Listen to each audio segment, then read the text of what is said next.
Live TV, सच सबसे आगे। दोस्तों, मैं अब्बास हफीज हूं। स्वागत है आपका द लाइव टीवी में। सेक्शन 124A, राजद्रोह, देशद्रोह, सेडिशन, ये तमाम शब्दों का सुनना आपके लिए बहुत ज्यादा बढ़ गया है जब से मोदी सरकार सत्ता में आई है। हाल ही में एक केस ऐसा हुआ है जिसने हर किसी के होश उड़ा दिए हैं और हर जगह पर सवाल खड़े हो रहे हैं। क्या देशद्रोह की परिभाषा बदल दी गई है? गुजरात के अंदर एक पत्रकार को देशद्रोह के, राजद्रोह के चार्ज के अंदर बुक किया गया है। सेक्शन 124A उसके ऊपर लगाया गया है। हैरत इस बात की है कि उसका कसूर क्या है। उस पत्रकार ने अपने पोर्टल के ऊपर खबर छापी थी कि गुजरात के मुख्यमंत्री विजय रूपानी को हटाया जाने वाला है। आला कमान दूसरे किसी व्यक्ति को, भाजपा के किसी नेता को मुख्यमंत्री गुजरात का बनाने वाली है। इसके ऊपर रूपानी सरकार ने उस पत्रकार को बुक कर दिया राजद्रोह के केस में, सेक्शन 124A के केस में। मुझे हैरत होती है कि जब से मोदी सरकार आई है, आपको जान के हैरत होगी, 233 से 234 लोगों को अब तक राजद्रोह के केस के अंदर बुक किया जा चुका है, जिन्होंने सरकार की आलोचना की है, जिन्होंने सरकार के खिलाफ आंदोलन किया है, जिन्होंने सरकार के खिलाफ टिप्पणियां की हैं। सरकार देश नहीं है, देश सरकार नहीं है, देश बहुत ऊपर होता है और सरकार देश की सेवा के लिए चुनी जाती है। मोदी सरकार के अंदर जितने लोगों को राजद्रोह, देशद्रोह में गिरफ्तार किया गया है, उनमें से 234 लोगों में से सिर्फ 4 के ऊपर ये मुकदमा, ये केसेस, ये आरोप साबित हुए हैं, जिससे हम समझ सकते हैं कि ये कितना बड़ा बदले की भावना की कार्रवाई और आवाजों को दबाने के लिए इस्तेमाल करा जाने वाला हथियार बन गया है मोदी सरकार में। ये कानून कब बना था?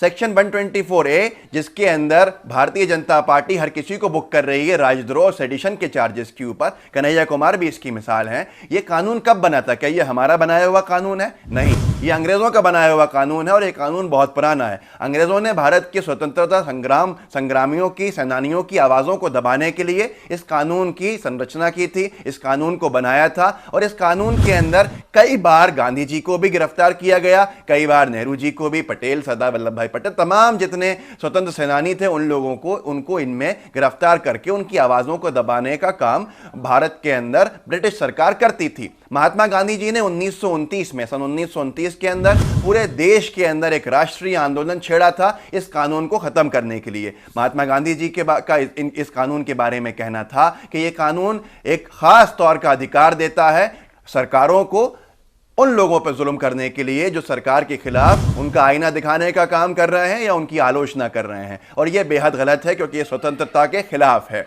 महात्मा गांधी जी इस कानून को खत्म करना चाहते थे, पंडित नेहरू जी इस कानून के खिलाफ थे। पंडित नेहरू जी, बहुत से अनभक्त कहेंगे कि पंडित नेहरू जी ने प्रधानमंत्री बनने के बाद इस कानून को खत्म क्यों नहीं कर लिया। कानून खत्म करने का एक प्रोसेस होता है और इस कानून का लेकिन उन्होंने खत्म नहीं किया, दुरुपयोग भी कभी नहीं हुआ। दुरुपयोग इसका शुरू हुआ है 2014 के बाद मोदी सरकार के अंदर। मोदी सरकार ने अपना हर वो अधिकार इस्तेमाल किया जिससे कि लोगों को अंग्रेजों के जमाने की याद आने लगी। अंग्रेजों के जमाने का कानून, जो कानून बना था बाल गंगाधर तिलक की ट्रायल के अंदर, यह कानून तब बना था जब भारत के अंदर पहला स्वतंत्रता संग्राम हो गया था और अंग्रेजों को खतरा महसूस होने लगा था कि भारत के लोग जागरूक हो रहे हैं। अब यहां पर कानून किसके लिए है? मोदी सरकार में सेडिशन किस पे लगता है? सेडिशन सिर्फ उस पे लगता है जो बात करता है मोदी सरकार के खिलाफ या मोदी सरकार के खिलाफ आंदोलन करता है। आंदोलन का अधिकार जो है वो सबको है, सबके पास है।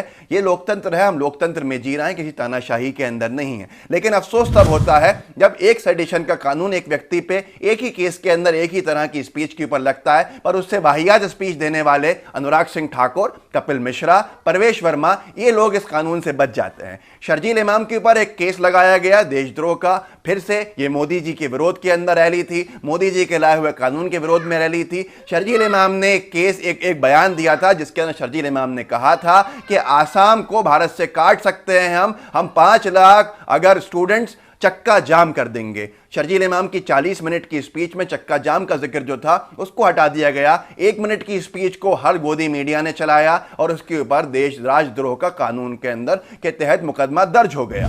जबकि शर्जील इमाम ब्लॉकेट की बात कर रहे थे, शर्जील इमाम आसाम को चक्का जाम करने की बात कर रहे थे, जो लोकतंत्र के अंदर लेजिटिमेट है, अलाउड है और इसकी पूरी अनुमति भारत का संविधान देता है। चलिए ठीक है, आपने शर्जील इमाम के ऊपर चार्ज लगाया, आप उसके कार्रवाई कर सकते हैं, जांच करके अपनी रिपोर्ट दे सकते हैं। आप मान सकते हैं हम कानून के अंदर आपको यह अधिकार मिलता है, लेकिन यही अधिकार आपका कहां चला जाता है जब कपिल मिश्रा एक बहुत ही डिफेमेटरी बयान देते हैं और कपिल मिश्रा और अनुराग सिंह ठाकुर के बयान के ऊपर एक चैनल के अंदर डिस्कशन चल रहा था, उस चैनल में क्या कहा गया इनके बयानों के ऊपर रिटायर्ड जजेस ने, वो आपको सुनाना चाहता हूं। वो सुनिए कि जो मोदी सरकार को नहीं दिख रहा और आज कहीं ना कहीं न्यायपालिका के ऊपर सवाल खड़े हो रहे हैं, रिटायर्ड जजों ने किस तरह से मजम्मत करी है कपिल मिश्रा और अनुराग सिंह ठाकुर के बयान की। सुनिए। देश के गद्दारों को, देश के गद्दारों को।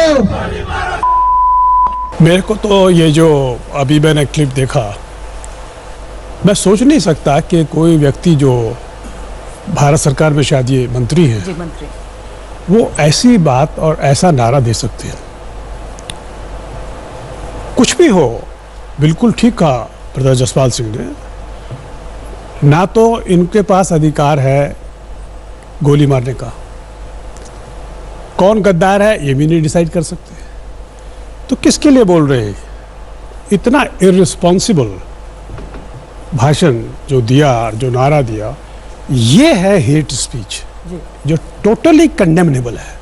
तो दोस्तों, आपने सुना किस तरह से हमारे रिटायर्ड जजेस का कहना है कि ये कितना गलत है, इन्होंने कितना गलत बयान दिया है। पर मोदी सरकार को सिर्फ शर्जील इमाम दिखते हैं, उर्दू वाले नाम दिखते हैं, हिंदी वाले नाम नहीं दिखते, ताकि हिंदू मुसलमानों को बांट सकें और ऐसी ताकतों को बढ़ावा दे सकें जो नफरतों के बयान फैला रहे हैं, जो दंगे कराने के अंदर जिनका परिणाम हम देख रहे हैं सामने। लेकिन अफसोस यहां पर होता है कि क्या गांधी जी का सपना था ऐसे कानून रहें, या गांधी जी का सपना था कि ऐसे कानून खत्म हो? आज मोदी सरकार से हम अपील करते हैं कि जो गांधी का सपना था कि यह कानून जो 124A है इसको हटाना चाहिए, आप क्यों इसका दुरुपयोग कर रहे हैं और हटाते क्यों नहीं? मोदी सरकार यह साफ कर चुका है कि हम इसको नहीं हटाएंगे, क्योंकि जाहिर सी बात है ये उनको एक ताकत देता है अपने खिलाफ लोगों की आवाजों को दबाने का। जबकि अगर हम देखें जो 2019 के अंदर लोकसभा के दौरान जो मैनिफेस्टो दिया था कांग्रेस पार्टी ने, उस मैनिफेस्टो में कांग्रेस पार्टी ने कहा था कि हम राजद्रोह के 124A की धारा को खत्म कर देंगे अगर सत्ता के अंदर आए। उसके ऊपर मोदी सरकार के लोग, भारतीय जनता पार्टी के लोगों ने देशद्रोह कहना शुरू कर दिया था, जबकि कांग्रेस की असली बात यह थी, उन्होंने कहा था कि हम राजद्रोह के कानून को परिभाषित करके ये दो चीजों को जो है इसको अलग करेंगे, और जो कानून इजाजत नहीं देता सरकार के खिलाफ बोलने की, हम उसको अलाउ करेंगे, उसको हटा देंगे, और जो देश के खिलाफ बोलेगा सिर्फ उसी के ऊपर सेडिशन का चार्ज लगेगा। मोदी सरकार बातों को घुमाने के अंदर माहिर है, उन्होंने घुमा दिया, हम इन बातों के अंदर आ गए। आज तक 233 केसेस हो चुके हैं राजद्रोह के। 2014 से अब तक 5-6 सालों के अंदर मोदी सरकार ने अपने विरोधियों के ऊपर 233 केस लगाए हैं। ये 233 केसों के अंदर भारत के खिलाफ बोलने वाले सिर्फ 4 पाए गए हैं, बाकी सब मोदी सरकार की गलत नीतियों के खिलाफ बोलते थे, उनको बुक किया गया। मुझे हैरत होती है, सेडिशन को मजाक बना दिया गया है, हम फिर भी खामोश हैं। देश के अंदर एक माहौल ऐसा बनाया जा रहा है, जो भाजपा के खिलाफ बोल रहा है वो राजद्रोह के केसेस के अंदर बंद हो रहा है, ताकि लोग आवाज उठाना बंद कर दें। मेरी सिर्फ अपील आपसे इतनी है, अगर आपको ये सही लगता है कि ये कानून गलत है, गांधी जी ने इसका विरोध किया था, नेहरू जी ने इसका विरोध किया था, तमाम लोगों ने इसका विरोध किया था, अटल बिहारी वाजपेयी जी ने जब सरकार बीजेपी की तब बनी थी तब इसका कभी दुरुपयोग नहीं किया था, पर मोदी जी ने एक हथियार बना लिया है और भाजपा ने अपने खिलाफ लोगों की आवाजों को बंद करने का अनेक उदाहरण मौजूद हैं। उमर खालिद हैं, कन्हैया कुमार हैं, शर्जील इमाम हैं, ये तमाम लोग हैं। पर इनके साथ साथ बचते कौन लोग हैं? कपिल मिश्रा पे ये केस नहीं होगा, परवेश वर्मा पे ये केस नहीं होगा, यहीं पर अनुराग सिंह ठाकुर पे ये केस नहीं होगा। भारतीय जनता पार्टी के लोग इससे बचे रहेंगे, और जो भाजपा का विरोधी है बेसिकली उस पर यह केस होगा। अगर आपको लगता है कि यह केस करना गलत है, गांधी जी की बात आपको समझ में आती है कि वो ये कहते थे ये गलत है, ये धारा बंद होनी चाहिए, धारा हटनी चाहिए, आवाज उठाइए, मोदी सरकार से सवाल कीजिए, एक पूरी की पूरी मुहिम छेड़िए कि ये कानून बंद होना चाहिए। हम अपनी जिम्मेदारी को पूरा करते हुए आपको दिखा रहे हैं वो चीज जो गोदी मीडिया नहीं दिखा रही है। ये वीडियो पसंद आए तो शेयर कीजिएगा, हमारे चैनल को सब्सक्राइब कीजिए, हमारे चैनल का जो बेल आइकन है इसको दबाइए, ताकि आपको सारे नोटिफिकेशन मिलते रहें। जय हिंद, जय भारत। लाइव टीवी, सच सबसे आगे।